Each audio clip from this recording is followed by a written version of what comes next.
কৃষি কাজ করার পরে শুটকি ভর্তা দিয়া খুদের ভাত এত মজা, যা না খেলে বিশ্বাস করবেন না। সকালে গিয়ে খেতে কাজ করলাম, কৃষি কাজ করলাম, লাউয়ের গুঁড়ি দিলাম, লাউ গাছে পানি দিলাম, টমেটো গাছে পানি দিলাম এবং টমেটো গাছের চারা যত্ন করলাম, মরিচের চারা যত্ন করলাম, ঢেঁড়সের চারা যত্ন করার পরে এখন এই যে শুটকি ভর্তা দিয়া খুদের ভাত খাচ্ছি, সেই মজা। অফিসের পাশে আমার সবজি ক্ষেত, দীর্ঘদিন ধরে সবজি খেতে আসা হয় না, সবজি খেতে পরিচর্যা করি না।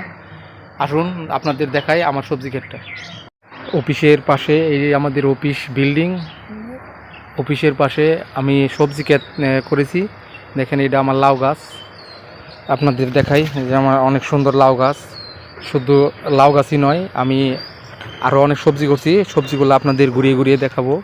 দেখেন এটা আমার লাল শাক ক্ষেত, এখানে লাল শাক এবং পালং শাক দুটোই বুনিয়েছি। দেখুন কত সুন্দর করে লাল শাকগুলো হয়েছে। দু এক দিনের ভিতর আমি লাল শাকগুলো তুলে খাবো। শুধু লাল শাকই নয়, সামনে আমার মরিচ ক্ষেত, এইখানে আমি টমেটোর চারা বুনেছি। দেখেন টমেটোতে ফুল আসছে, টমেটো এই পাশে ঢেঁড়সের বিচি এবং এইখানে বেশ কয়েকটি মরিচের চারা বুনেছি। দেখেন এই যে মরিচের চারা, সুন্দর সুন্দর ফুল আসছে, কলি আসছে।